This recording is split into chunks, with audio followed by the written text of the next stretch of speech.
You are watching Live OK Television.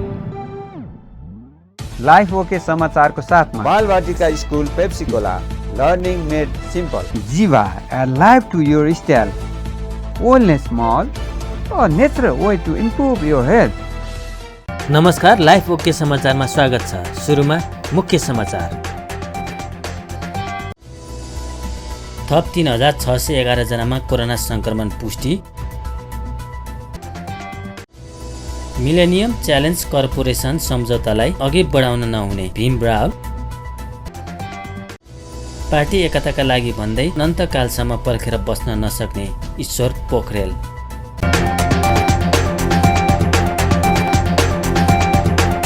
अब समाचार विस्तारमा। नेपालमा शुक्रबार थप 3611 जनामा कोरोना संक्रमण पुष्टि भएको छ।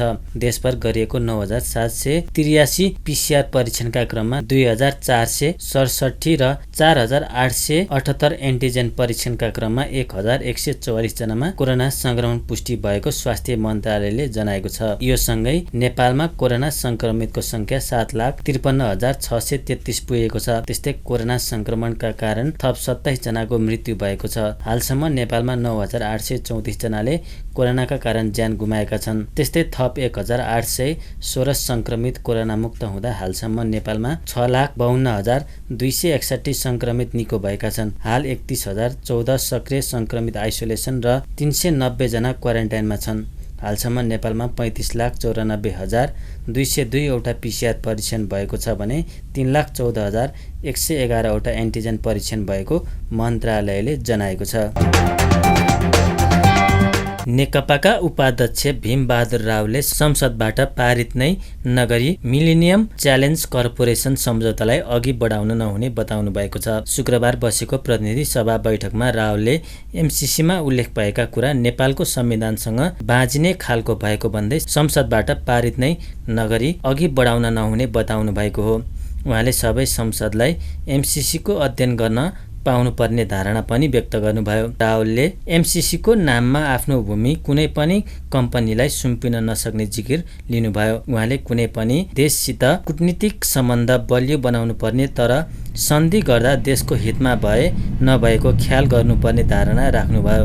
उहाँले देशको हितलाई शर्तका रूपमा राखेर मुलुकको स्रोतको सदुपयोग गर्नतर्फ लाग्नुपर्नेमा ध्यानकर्षण गराउनुभयो। देशको स्वाधीनता र अस्मितालाई खतरामा पार्न नहुने उल्लेख गर्दै उहाँले एमसीसी पारित भए बाह्य हस्तक्षेप बढ्ने बताउनुभयो। यो मिलेनियम च्यालेन्ज कर्पोरेसन भनेको हिन्द प्रशान्त रणनीतिको अङ्ग हो भन्ने कुरा उहाँहरूले वक्तव्य दिनुभएको छ।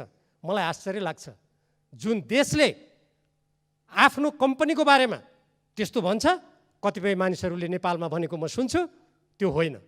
अमेरिकन मन्त्रीहरू आधिकारिक हुन् कि त्यसको कुनै व्याख्याता नेपालमा बस्ने कुनै नेपाली त्यसको व्याख्याता हुनसक्छ, पहिलो कुरा।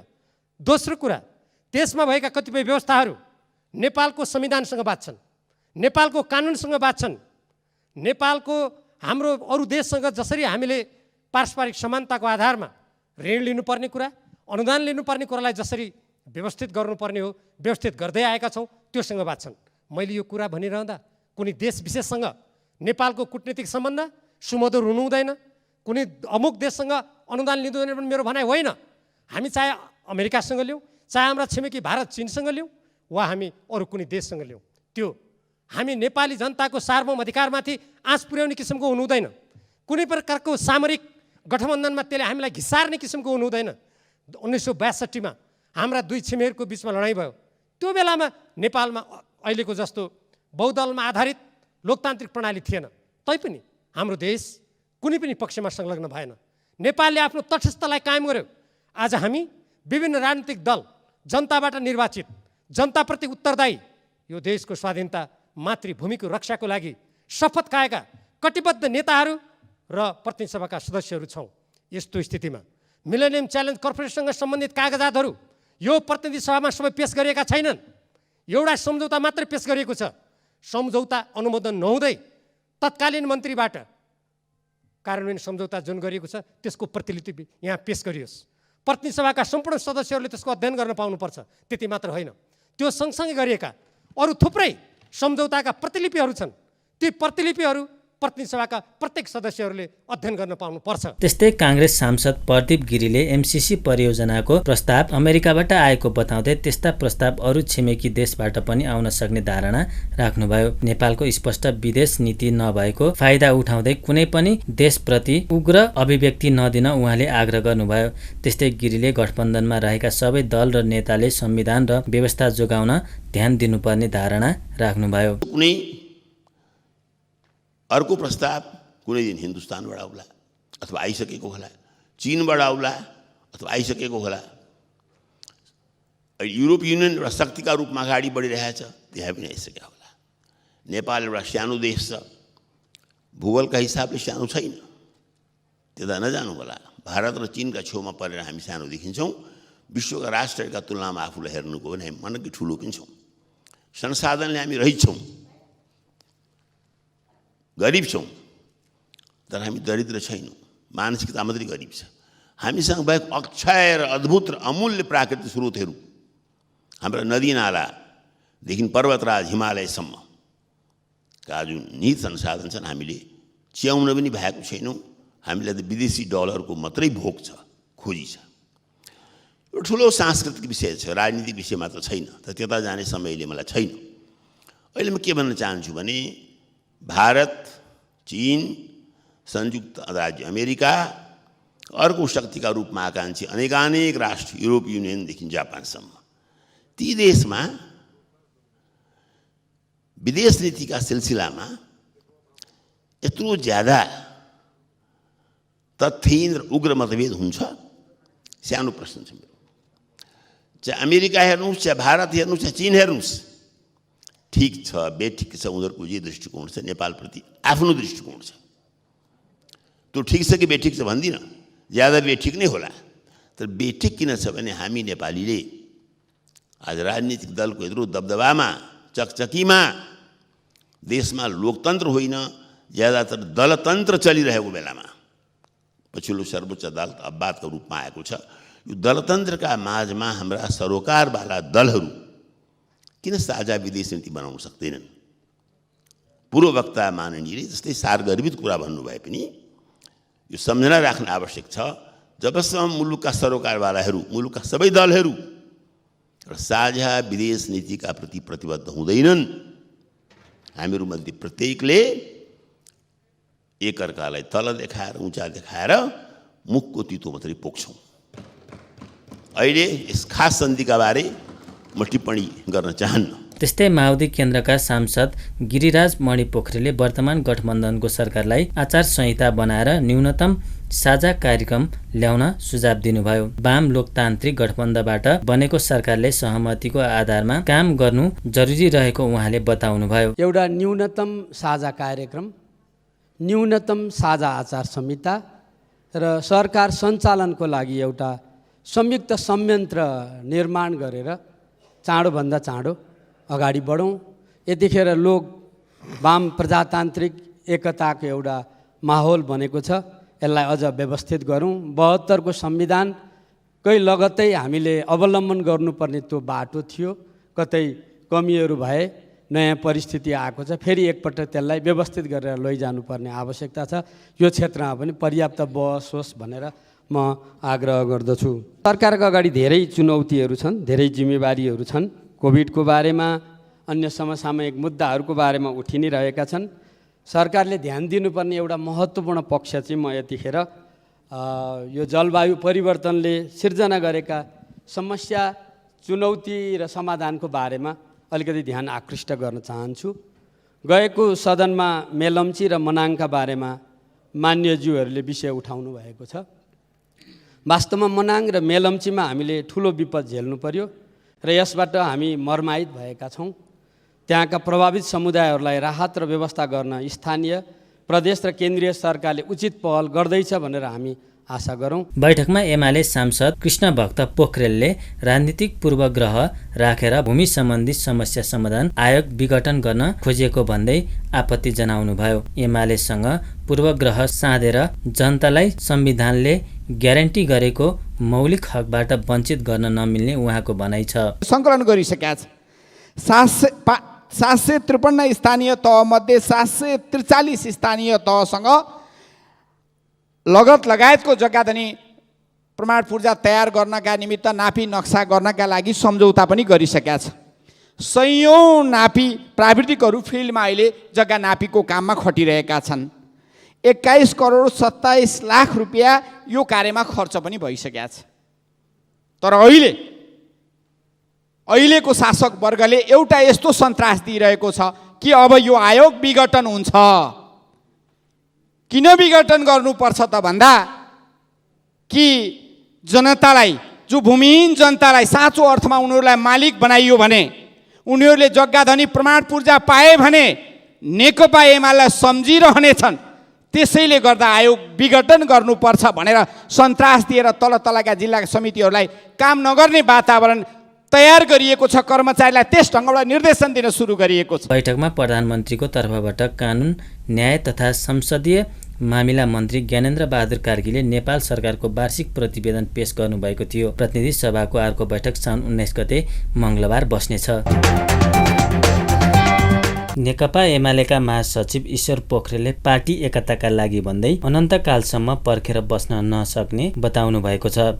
शुक्रबार एमाले पार्टी कार्यालय थापाथलीमा सञ्चारकर्मीसँग कुरा गर्दै पोखरेलले सहमति जुट्न बाँकी विषयमा छिट्टै सहमति जुटाउन पार्टी अध्यक्ष केपी ओलीले निर्देशन दिएको भन्दै अब अनन्तकालसम्म पर्खेर बस्न नसक्ने बताउनु भएको हो। पार्टीलाई मिलाउन अधिकतम कोसिसमा आफूहरू रहेको र अधिकतम कोसिस गर्ने नाममा अनिश्चितताको स्थिति रहन नहुने उहाँले बताउनुभयो। महासचिव पोखरेलले कार्यदलले सहमति गरेका 10 बुँदे कार्यान्वयन गरेर जानुपर्छ भन्नेमा नै आफूहरूको जोड रहेको धारणा राख्नुभयो। त्यस्तै महासचिव पोखरेलले शनिबार पार्टीको स्थायी कमिटी बैठक बस्ने र बैठकले विधान अधिवेशन लगायत विषयमा निर्णय लिने जानकारी दिनुभयो। अधिकतम कोसिस गर्ने नाममा यो अनिश्चितताको स्थिति चाहिँ रहनु हुँदैन। देशभरिका कार्यकर्ता, सदस्य साथीहरूले, पार्टीका समर्थक शुभचिन्तकहरूले पनि यो अनन्त एउटा अनिश्चितताको स्थिति राख्नु हुँदैन भन्ने भावना प्रकट गर्नुभएको छ। त्यस आधारमा हामी एउटा टुङ्गोमा चाँडै पुग्छौँ। 10 बुँदे सहमतिमा भएका कुरालाई जब दुवैतर्फका साथीहरू सम्मिलित कार्यदल बन्यो, कार्यदलले सर्वसम्मतिले ल्यायो, त्यो कार्यदलसित सम्बन्धित साथीहरूले अब पार्टी लिडरसिपसित एउटा परामर्श पनि गर्नुभयो, सल्लाह निर्देशन पनि लिनुभयो। त्यस आधारमा तयार भयो। त्यसलाई पार्टी कमिटीले औपचारिक ढङ्गले एडप्ट पनि गर्यो। त्यसलाई कार्यान्वयन गर्ने प्रतिबद्धता पनि व्यक्त गरियो। तर पनि त्यो चाहिँ त्यति गरिसकेपछि पनि फेरि जुन खालको एउटा निष्क्रियता अथवा त्यसप्रतिको तदारुकता देखिएको छैन। त्यसप्रति अनेक खालका प्रस्तावहरू तपाईँहरूले देखिरहनु भएको छ। दैनिक नयाँ नयाँ कथित प्रस्तावहरू सार्वजनिक भइरहेछन्। त्यसले पार्टी एकतालाई एउटा निष्कर्षमा पुग्न दिँदैन। त्यस कारणले हामी के भन्छौँ भने त्यही कार्यदलले अगाडि सारेको 10 बुँदे प्रस्तावलाई कार्यान्वयन गर्ने हिसाबले हामीहरू अगाडि बढ्नुपर्छ। यस्तो नि यसमा के हो भने अब आज शुक्रबारसम्म पार्टी अध्यक्षले कार्यदलसित सम्बन्धित सबै साथीहरूलाई यो शुक्रबारसम्म कोसिस गरौँ, कहाँ अड्केको हो, कहाँ असमझदारी हो, कहाँ नमिलेको कुरा हो, त्यो कुरा ल्याउनुहोस्। त्यस आधारमा छलफल गरेर गर्न सकिन्छ। सम्भवतः आज बेलुकासम्म केही कुराहरू होला। त्यसपछि अब धेरै प्रतीक्षा गर्नु उचित हुँदैन भन्ने एउटा बुझाइ छ। हामी त्यस आधारमा अगाडि बढ्छौँ। बैठकका विषय भनेको त अगाडि कसरी बढ्ने भन्ने विषयमा खास गरी हामीहरूले महाधिवेशनको कुराहरू छन्। त्योभन्दा पहिले विधान महाधिवेशन गर्नुपर्नेछ। तलका कमिटीहरू, हाम्रा वडाका कमिटीहरू, पालिका स्तरका कमिटीहरू, त्यसलाई व्यवस्थित गर्नुपर्नेछ। त्योभन्दा पहिले सदस्यता नवीकरण र अद्यावधिक गर्नुपर्ने कुराहरू छन् र पार्टी सङ्गठनका संरचनाहरू जो व्यवस्थित हुन सकेका छैनन् त्यसलाई योजनाबद्ध ढङ्गले व्यवस्थित गर्नुपर्नेछ। यिनै काममा केन्द्रित भएर हामी अगाडि जान्छौँ। जहाँसम्म पार्टीभित्र समझदारी बनाउनको लागि के गर्नुपर्ने हो, अधिकतम लचकता अपनाउन सकिन्छ। तर त्यो अधिकतम लचकता पनि विधिसम्म ढङ्गले हुनु पर्यो। हामी विधि पद्धतिका कुरा गर्छौँ। नेकपा एमालेको विधान, त्यसको नियमावली, त्यसको संस्थागत जुन एउटा व्यवस्था छ त्यस अनुरूप नै हुनु पर्यो। त्योभन्दा फरक ढङ्गले प्रस्ताव पनि दैनिक जसो अनेक ढङ्गले आउने गरेका छन्। ती कुन प्रस्ताव के हुन् भन्ने कुरा ठेगान गर्नै कठिन छ कि त्यस कारणले हामी के भन्छौँ भने पार्टीभित्रको एउटा समझदारी सहमति जुन खालको एउटा विग्रहकारी स्थिति छ त्यो अन्त हुनुपर्छ। त्यसको लागि सम्बन्धित सबै पक्षहरूले कहाँ आफूले भूमिका खेल्नुपर्ने हो त्यसमा जिम्मेवारीपूर्वक खेल्नुपर्छ भन्ने हाम्रो प्रयत्न हो। तर कुनै पनि कुरा हुँदा पार्टीको विधि पद्धतिभन्दा फरक ढङ्गले हुन सक्दैन।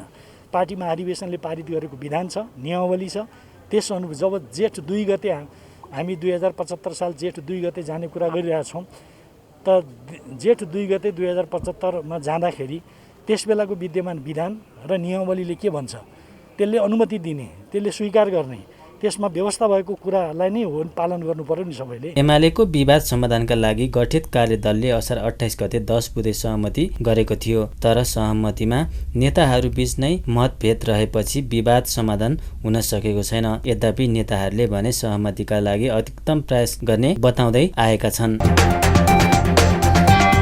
नेपाली कांग्रेसका नेता गगन थापाले पार्टी विधि विधान अनुसार चल्न नसकेको आरोप लगाउनु भएको छ। शुक्रबार काठमाडौँमा बीपी कोइराला प्रतिष्ठान डाँडादेवी गाउँपालिकाले आयोजना गरेको कार्यक्रममा थापाले पार्टीलाई विधान अनुसार चलाउन नसकेको दोष सबैले लिनुपर्ने पनि बताउनुभयो। पार्टीको क्रियाशील सदस्यता सम्बन्धी विवादका विषयमा पार्टी पदाधिकारीले हस्तक्षेप गर्नु विधान विपरीत भएको उहाँको भनाइ छ। उहाँले पार्टीको विधानले केन्द्रीय कार्य समितिबाट सो विवाद समाधान गर्नुपर्ने व्यवस्था भए पनि पार्टी नेतृत्व विधान अनुसार चल्न नसकेको उल्लेख गर्नुभयो। पार्टीले विधानमा बाहिर गएर क्रियाकलाप गर्दै आएको उहाँले बताउनुभयो। थापाले कांग्रेसले आफ्नो महाधिवेशन समयमा नै सम्पन्न गर्नुपर्ने धारणा पनि राख्नुभयो। नेताहरू बैठक बसिराख्नु भएको छ। सर यसो हेरौँ त पार्टीको अधिवेशनको बारेमा धर्मशालामा केही साथीहरू बसेर क्रियाशील सदस्यको छानबिन गरिराख्नु भएको छ। उहाँहरूले छानबिन गरेर बनाएको प्रतिवेदन अहिले प्रधानमन्त्री पार्टी सभापति लगायतको पदाधिकारीहरू बसेर त्यसमा छलफल गर्दै हुनुहुन्छ। यो सबै अवैधानिक। हाम्रो पार्टीको विधानले रमेश लेखकले नेतृत्व गर्नुभएको समिति चिन्दै हाम्रो पार्टीको विधानले यो पदाधिकारी पूर्व पदाधिकारी भन्नेको समूहलाई चिन्दै हाम्रो पार्टीको विधानले अधिवेशनको वर्ष क्रियाशील सदस्यको काम गर्ने कुरा चिन्दै हामी सबै गरिरहेका छौँ। तर यो पटक मात्र अघिल्लो पटक पनि यही गरेको, फेरि यो पटक गरेको अघिल्लो पटक ठिक थियो होइन। अघिल्लो पटकको महाधिवेशनको बेला पनि ठ्याक्कै यस्तै गरेको। नरहरि आचार्यको संयोजकत्वमा समिति बनाएको, त्यसलाई चिन्दैन थियो हामी। अन्तिम वर्ष गरेको, त्यसलाई चिन्दैन थियो हामी। यो कस्तो पार्टी बनाएको हामीले? जुन पार्टीमा हामीले एउटा विधान बनाएका छौँ त्यो विधानमा भएको कुरा हामी केही पनि गर्दैनौँ, विधानमा नभएको कुरा हामी सबै गर्छौँ। र यो दोष म पनि त्यसको एउटा दोषी हो। म आफै त्यो केन्द्र समितिमा बसेर काम गरेर आएको। त्यसलाई सच्याउने कुरामा हामी कति लड्यौँ, हाम्रो लडाइँको परिणाम आउँदै क्रममा त्यो लडाइँको आफैमा महत्त्व भएको भएन, त्यो छुट्टै विषय हो। त्यसको मूल्याङ्कन पार्टीको साथीहरूले आफ्नो ठाउँमा गर्नुहुन्छ। तर परिणाममा के भयो? परिणाममा हामीले हाम्रो पार्टीलाई विधिसम्मत चलाउन सकेका छैनौँ। जनता समाजवादी पार्टी अदालत धाएको दाइ छ, काङ्ग्रेस अदालत धाउँछ? धाउँदैन काङ्ग्रेस अदालत। काङ्ग्रेसले आफ्नो अधिवेशन सम्पन्न गर्छ। त्यो अदालत भोलि गएर एउटा कसैले मुद्दा मात्र हाल्यो, जितौँला मुद्दा, अनि हामी पनि झोला बोकेर अदालत धाएर बस्ने हो। हाम्रो पार्टीको वैधानिकता जोगाउने कुराको सन्दर्भ सङ्कट छ, अप्ठ्यारो छ। यस्तै बेलामा नेतृत्वले समस्याको समाधान दिने भनेको सङ्कटको बेलामा हामीले कुनै न कुनै उपाय खोजेर हाम्रो अधिवेशनको काम सम्पन्न गर्नुपर्नेछ। फरक प्रसङ्गमा थापाले काङ्ग्रेस नेतृत्वको सरकारलाई सफल बनाउन सिङ्गो पार्टी लाग्नुपर्ने भन्दै सरकारलाई गल्ती गर्ने कुनै पनि छुट नभएको बताउनुभयो। यो गरेन त्यो गरेन भनेर भन्ने दिन गयो। हामीले गरेर देखाउनुपर्छ, हाम्रो उपस्थिति देखाउन सक्नुपर्छ र देखाउँछौँ।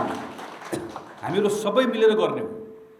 प्रधानमन्त्री शेरबहादुर देउवाको सरकारलाई हामी प्रत्येकले हामी संसदमा छौँ, कोही बाहिर छौँ, पार्टीमा छौँ, विभिन्न ठाउँमा छौँ, हामी सबैले सहयोग पनि गर्ने हो। त्यो सहयोगबाट प्राप्त भएको ताकतलाई प्रयोग गरेर यो सरकारलाई सफल पनि बनाउने हो र यो 17-18 महिना अभावमा रहेका नागरिकलाई सरकार भनेको कस्तो हुन्छ भन्ने कुराको महसुस पनि गराउने हो। यो काम पनि हामीले सँगसँगै गरेर लिएर जानुपर्नेछ। गएको 3-3.5 वर्षमा संविधानलाई यसरी त्यसलाई कुल्चिएको छ, त्यसलाई थिचोमिचो गरेको छ। संविधानका थुप्रै आधारहरू भत्काइएको छ। संविधान र व्यवस्थाप्रति नै अनेकन आशंकाहरू उत्पन्न हुने स्थिति सृजना गरिएको छ। यो 17-18 महिनाको समयमा एकातिर हामीले जनताको जीवनलाई सहज बनाउने काम गर्नुपर्ने छ भने अर्कोतिर संविधान, यो संवैधानिक व्यवस्था, सङ्घीय लोकतान्त्रिक गणतन्त्र, हाम्रो संविधानले गरेका अनेकन व्यवस्थाहरूमाथि जसरी आघात पुर्याउने कामहरू भएको छ, त्यो सबै कुरालाई फेरि थिति बसाल्ने काम पनि हामीले गर्नुपर्छ। उहाँले काङ्ग्रेस नेतृत्वको सरकारले अभावमा रहेका नागरिकलाई महसुस हुने गरी काम गर्नुपर्ने बताउनुभयो। लुम्बिनी प्रदेशका प्रमुख अमिक शेरचनले संविधानले निर्दिष्ट गरेका अधिकारभन्दा बाहिर जाने छुट नभएको बताउनु भएको छ। शुक्रबार बुटोल स्थित प्रदेश प्रमुखका कार्यालयमा पदभार ग्रहण गर्दै उहाँले संविधानलाई आफू अनुकूल व्याख्या गर्ने र संविधानको मर्म र भावनाभन्दा फरक रूपमा जाने छुट कसैलाई पनि नभएको बताउनु भएको हो। प्रमुख शेरचनले विद्यमान समावेशी र समानुपातिक सहितको सङ्घीय व्यवस्था अन्तर्राष्ट्रिय जगतका लागि उदाहरणीय भएको जनाउँदै संविधान अनुसार यो व्यवस्थाको सही कार्यान्वयन गर्नुपर्ने उल्लेख गर्नुभयो। गाउँ तथा विकट बस्तीमा बस्ने जनताको जीवनस्तर उठाउने काममा पहिलो प्राथमिकता दिन उहाँले प्रदेश सरकारलाई आग्रह गर्नुभयो। तहको सरकार सहित बनेको र समावेशी र समानुपातिक अधिकार भएको यो अहिलेको सङ्घीय जो राज्य छ, सङ्घीय जो व्यवस्था छ, यो व्यवस्था विश्वकै लागि एउटा नयाँ उदाहरण हो। तर त्यो उदाहरणलाई हामीले विश्वमा स्थापित गर्न सक्नु पर्थ्यो। हामी आफ्नै देशभित्र कति सक्यौँ कति सकेनौँ, बडा चिन्तनीय विषय छ। संविधान हामी सबैको मूल कानुन हो। यो संविधान भन्दा माथि हामी कोही पनि छैन। म यहाँ आएको छु यो संविधानले दिएको निर्दिष्ट गरेको विषयहरूलाई नै भन्दा बाहिर जाने मलाई अधिकार पनि छैन र म त्यो जान चाहन्न। यही संविधानले दिएको जति पनि व्यवस्थाहरू छन् ती व्यवस्थाहरू हामी सबैले साझा सहमति, साझा सहकार्यबाट पूर्ण रूपमा पालना गर्नुपर्छ र कार्यान्वयन गर्नुपर्छ। आफ्नो अनुकूल व्याख्या गर्ने वा संविधानको मर्म र भावनाभन्दा फरक ढङ्गले हिँड्ने स्थितिहरू देशमा नआओस्, त्यस्तो देख्न नपरोस्, सम्पूर्ण नेपाली जनताको चाहना हो यो। अगाडि पनि म गण्डकी अञ्चल, गण्डकी प्रदेशको प्रदेश प्रमुखको जिम्मेवारी थियो मलाई। अहिले तपाईँहरूको बिचमा आउने अवसर पाएको छु। मलाई थाहा छैन लुम्बिनी प्रदेशभित्रका विकास आयोजनाहरू, यहाँका स्थानीय जनताहरूको समस्याहरू, राष्ट्रिय गौरवका योजनाहरू कस्तो अवस्थामा छ, के छ, सामान्य पत्र पत्रिकाहरूबाट जानकारी पाउनु बाहेक ठोस रूपमा मैले त्यो अध्ययन गर्न पाएको छैन। अहिले नेपाली जनता बेरोजगार छन्। गाउँ गाउँमा, पहाडका कुना काप्चामा बस्ने नेपाली जनताहरू र तराईमा बस्ने, गाउँ गाउँको र बस्ती बस्तीमा बस्ने नेपाली जनताको हालत सम्झने हो भने हामी यस्तो पदमा, यो कुर्सीहरूमा किन आसीन भइरहेका छौँ भन्ने आफैलाई ग्लानि महसुस हुन्छ। त्यस्तै उहाँले विपन्न जनताको जीवनस्तर माथि उठेमा मात्र आर्थिक समृद्धि हासिल गर्न सकिने उल्लेख गर्नुभयो। विभिन्न माग राख्दै आन्दोलन गरिरहेको नेपाल शिक्षक महासङ्घले शुक्रबारबाट रिले अनसन सुरु गरेको छ। पटक पटक आफ्नो मागका विषयमा सरकारलाई जानकारी गराउँदा पनि कार्यान्वयन नभएको भन्दै उनीहरूले काठमाडौँको माइती घरमा रिले अनसन सुरु गरेका हुन्। आफू र शिक्षा, विज्ञान तथा प्रविधि मन्त्रालय बीच भएका सबै सहमति कार्यान्वयन नभएकाले दबावमूलक आन्दोलन घोषणा गर्नु परेको महासङ्घले जनाएको छ। सङ्घीय शिक्षा ऐन जारी गराउने, न्यून तलबमा काम गरेका बाल कक्षाका शिक्षक र विद्यालय कर्मचारीको समयोचित तलब वृद्धि गर्ने लगायत माग महासंघले राखेको छ। यस्तै शिक्षक कर्मचारीलाई अविलम्बन कोभिड विरुद्धको खोप लगाउन तथा कोभिड संक्रमित शिक्षक कर्मचारीको लागि बीमा र निशुल्क उपचारको व्यवस्था गर्ने तथा हाल संस्थागत विद्यालयमा भएका शिक्षक कर्मचारी निष्कासन गर्ने कार्यलाई रोक्ने लगायतका माग पनि शिक्षक महासंघले राखेको महासंघका सचिव जीपी चौलागाईले जानकारी दिनुभयो। उहाँले अब पनि आफूहरूको माग पूरा नभए कडा आन्दोलन गर्ने चेतावनी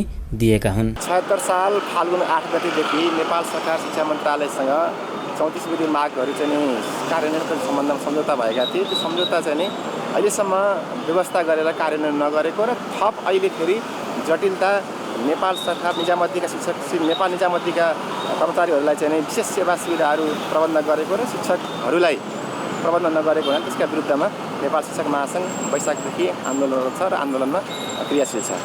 34 विधामा माग चाहिँ सम्झौता भएको छ। त्यसमा चाहिँ विद्यालय कर्मचारी, इसिडी, साबिकका उच्च माध्यमिक शिक्षामा अध्यापन गराउने, स्थायी क्रियाशील शिक्षकहरूको सन्दर्भमा, शिक्षकको चाहिँ अस्पतालको सन्दर्भमा लगायत तमाम मागहरू चाहिँ नि सम्झौता गरेको छ नेपाल शिक्षक महासंघ राष्ट्रिय समितिसँग। तथापि ती मागहरू चाहिँ अहिलेसम्म कार्यान्वयन नगरेको र त्यो कार्यान्वयन गर्नका निमित्त नेपाल सरकारलाई चाहिँ सजगता गराउने एउटा चाहिँ आन्दोलनको रूपमा हामी अहिले अगाडि बढेका छौँ।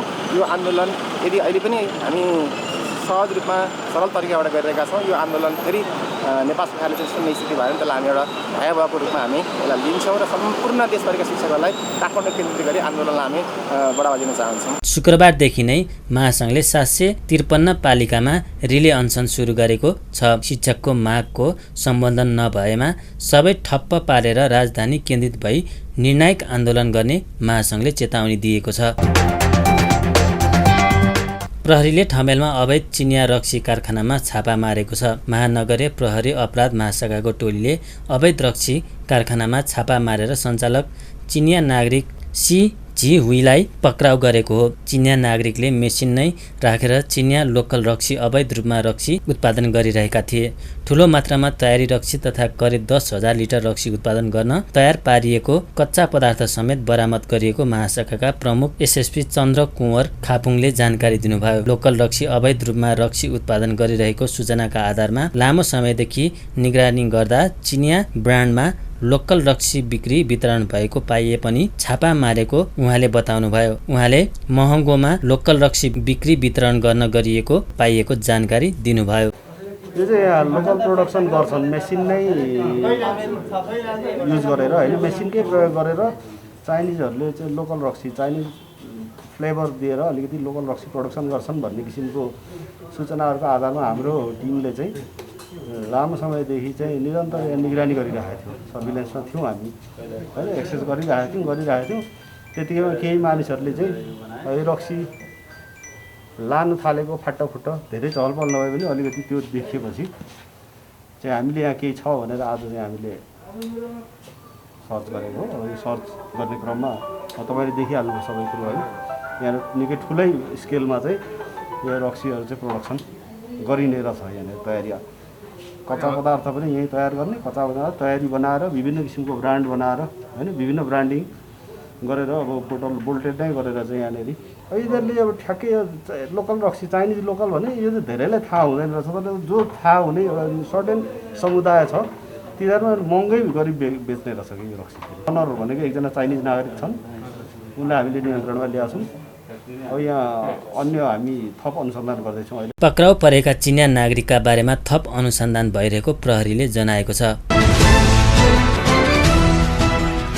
सुन र चाँदी दुवैको भाउ सामान्य बढेको छ। यस दिन सुनको भाउ तोलामा 500 रुपियाँले बढेको छ भने चाँदीको भाउ तोलामा 15 रुपियाँले बढेको छ। नेपाल सुनचाँदी व्यवसाय महासंघका अनुसार छापाला सुनको भाउ प्रति तोला 92,900 रुपियाँ र तेजाबी सुनको लागि प्रति तोला 92,400 रुपियाँ तोकेको छ। यस्तै चाँदीको भाउ पनि बढेको छ। यस दिन चाँदी तोलामा 15 रुपियाँले बढेर प्रति तोला 1,285 रुपियाँमा कारोबार भइरहेको छ।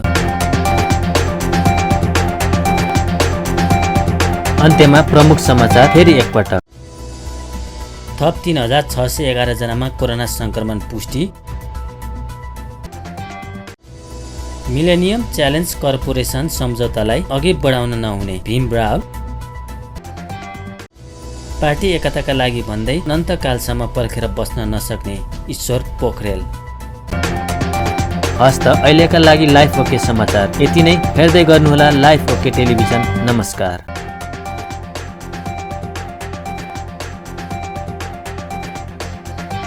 लाइफ ओके समाचारको साथमा Balvatika school Pepsicola learning made simple. Jiva, a life to your style. Wellness Mall, a natural way to improve your health.